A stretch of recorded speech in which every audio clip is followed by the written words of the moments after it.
Shalom sejahtera bagi kita semua, shalom. Kita berdoa.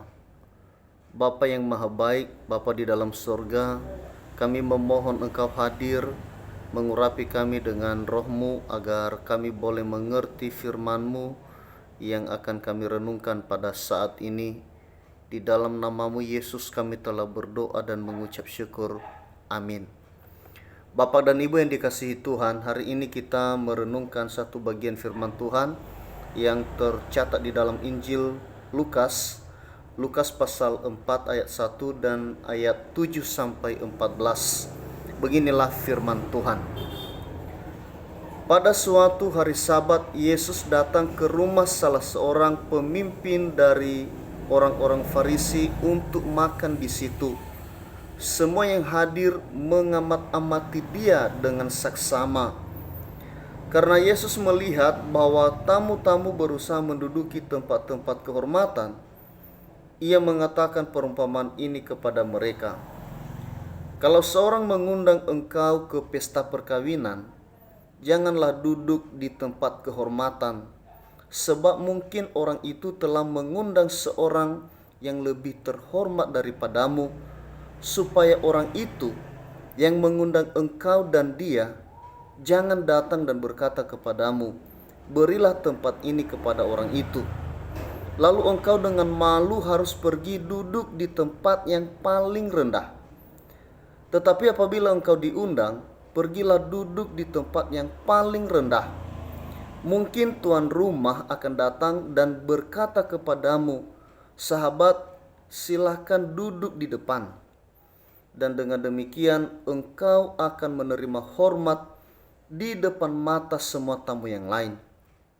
Sebab barang siapa meninggikan diri, ia akan direndahkan, dan barang siapa merendahkan diri, ia akan ditinggikan.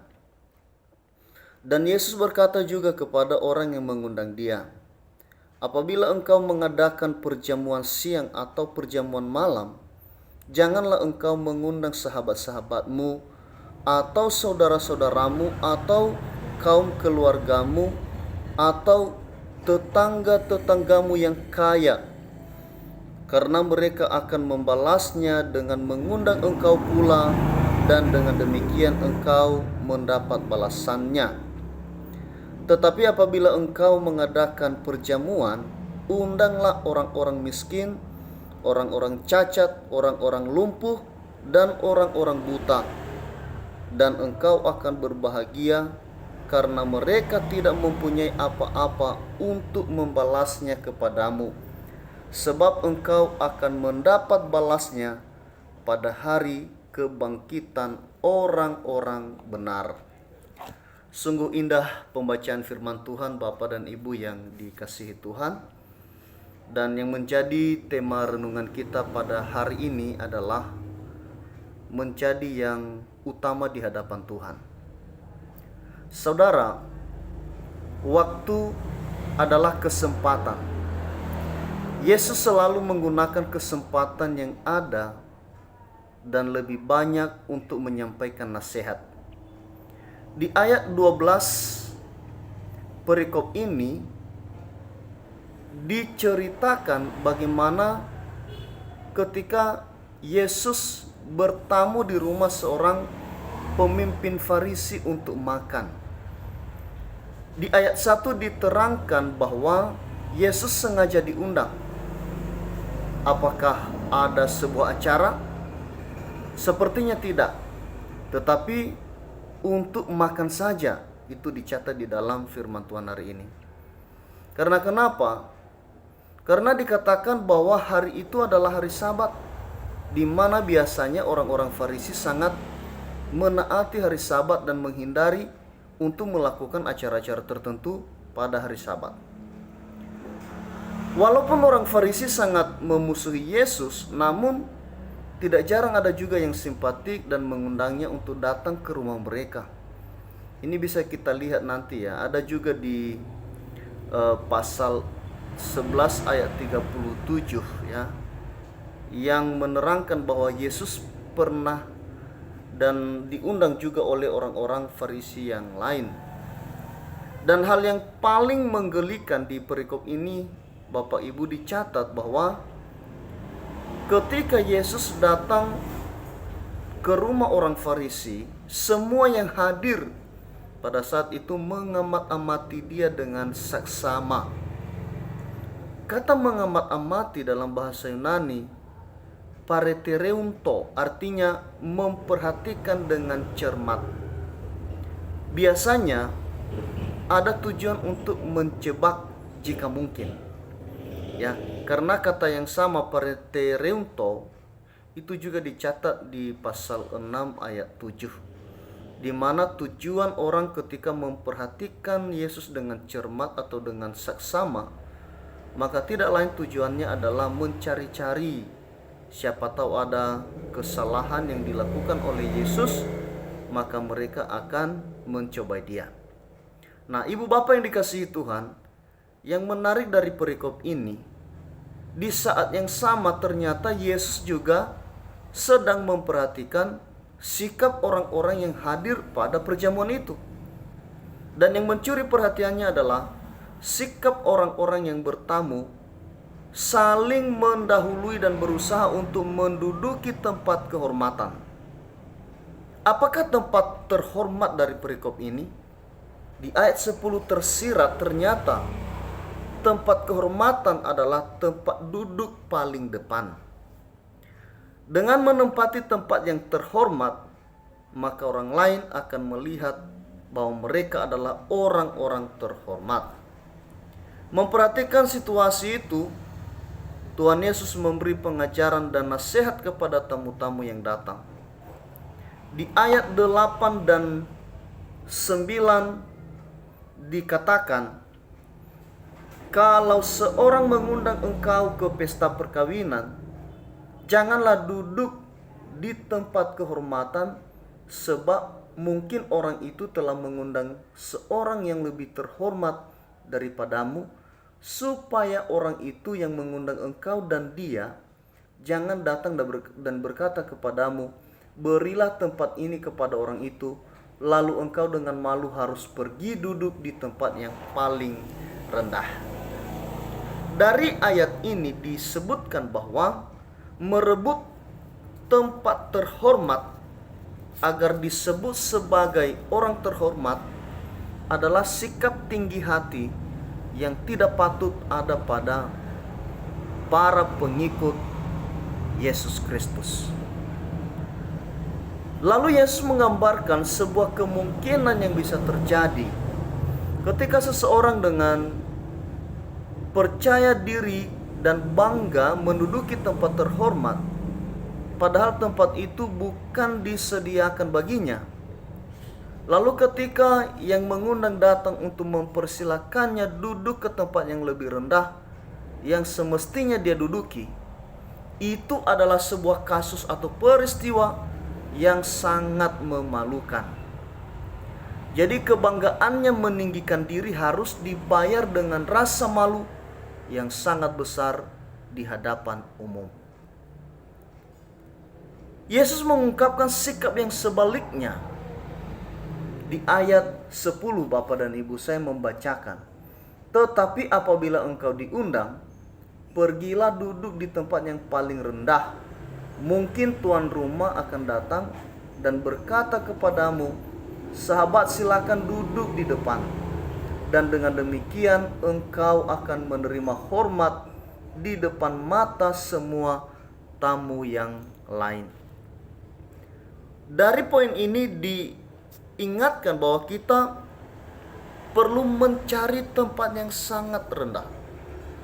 Maka seseorang akan sangat terhormat apabila tuan rumah datang dan mengatakan, sahabat, silakan duduk di depan. Seseorang akan sangat terhormat dengan semua tamu yang datang dalam pertemuan itu. Nah, saudara yang dikasihi Tuhan, Tuhan Yesus bukan sedang membuat suatu aturan tentang hal kedudukannya, ya, mana tempat duduk yang pantas atau tidak. Namun Yesus hendak mengajar suatu sikap yang semestinya dilakukan dan dihidupi oleh seorang pengikut Yesus, yaitu hidup di dalam kerendahan hati. Sebab Tuhan juga tidak membeda-bedakan manusia. Semua orang diberikan kesempatan untuk menerima anugerahnya. Apalagi kita sesama manusia tidak memiliki hak untuk membanggakan diri, merasa diri lebih dari yang lain, bahkan mengharapkan hormat atau sanjungan dari orang lain. Namun ada sebuah pelajaran berharga. Di ayat ini, di ayat 11 dicatat, sebab barang siapa meninggikan diri, ia akan direndahkan, dan barang siapa merendahkan diri, ia akan ditinggikan. Sikap yang baik dari seorang pengikut Kristus adalah merendahkan diri serendah-rendahnya, dan melalui sikap dan perbuatan itu nama Tuhan yang dipermuliakan. Namun demikian Bapak dan Ibu, bukan pula kita mengada-ada ya. Misalnya seorang pejabat tinggi yang sangat diharapkan kehadirannya dalam sebuah acara, namun memilih duduk di tempat yang tidak pas ya, mungkin di samping atau di belakang rumah atau duduk di tanah ya. Lalu ia harus disanjung-sanjung untuk duduk di tempat yang selayaknya. Jadi kita diingatkan supaya kita berlaku hal yang sewajarnya saja. Ya, kemampuan untuk menguasai dan menempatkan diri pada posisi yang tepat adalah produk dari sebuah kualitas. Saudara yang dikasihi Tuhan, di sisi lain Yesus juga memberikan nasihat kepada orang-orang yang mengundang Dia, dan tentu kepada setiap orang hari ini, agar memberi perhatian kepada mereka yang terabaikan dan terlupakan. Siapakah mereka? Adalah orang-orang yang kurang beruntung dalam hidup, yaitu orang-orang miskin, orang-orang cacat, orang-orang lumpuh, dan orang-orang buta. Ini adalah kelompok orang yang menjalani hidupnya dalam kesedihan. Mereka bukan saja mengalami kekurangan kebutuhan, tetapi mereka juga pesimis dan kurang percaya diri. Mereka tidak mengenal apa itu kesenangan, apa itu kegembiraan. Bahkan sering sekali diabaikan, bahkan dihina. Namun Yesus mengatakan, tetapi apabila engkau mengadakan perjamuan, undanglah orang-orang miskin, orang-orang cacat, orang-orang lumpuh, dan orang-orang buta. Itu dicatat di ayat 13. Artinya sasaran atau target yang harus kita capai adalah mengasihi mereka yang haus akan cinta kasih sesama manusia. Mengapa? Yesus berkata di dalam Matius pasal 25 ayat 40, Aku berkata kepadamu sesungguhnya, segala sesuatu yang kamu lakukan untuk salah seorang dari saudaraku yang paling hina ini, kamu telah melakukannya untuk aku. Inilah orang-orang yang berbahagia dan diberkati. Mereka akan dipanggil dalam kerajaan Allah. Nah, masalahnya Bapak dan Ibu, biasanya orang-orang lebih suka mengundang orang-orang terdekat mereka saja, kolega, tetangga, keluarga, atau saudara mereka. Dan para pemimpin umumnya mengundang orang-orang terhormat saja, misalnya para pejabat, konglomerat, atau orang kaya. Mengapa? Ya, dengan mengundang orang-orang besar, orang-orang terhormat, para pejabat, maka acara mereka terlihat lebih bernilai dan mewah, dan tidak jarang motivasinya demi mengharapkan sebuah balasan dan kehormatan. Nah, saudara yang dikasihi Tuhan, betapa berbahagianya orang yang hidup dalam kasih dan kerendahan hati, sebab mereka akan mengalami kebahagiaan, dan Tuhanlah yang akan meninggikan mereka, bukan manusia. Kehormatan, pujian, sanjungan dari manusia adalah sementara, tetapi kemuliaan yang kita terima dari Tuhan adalah kekal.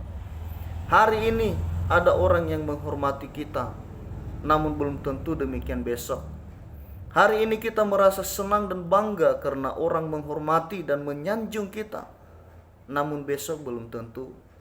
Hari ini ada orang yang memiliki jabatan, harta, dan kemampuan, dan orang-orang akan menghormati dan menyanjungnya, namun semuanya itu akan berlalu. Maka setiap kita diingatkan, jangan tinggi hati. Sekali lagi saya bacakan ayat yang ke-11 Bapak dan Ibu yang dikasihi Tuhan. Sebab barang siapa meninggikan diri, ia akan direndahkan, dan barang siapa merendahkan diri, ia akan ditinggikan. Tuhan Yesus memberkati. Amin.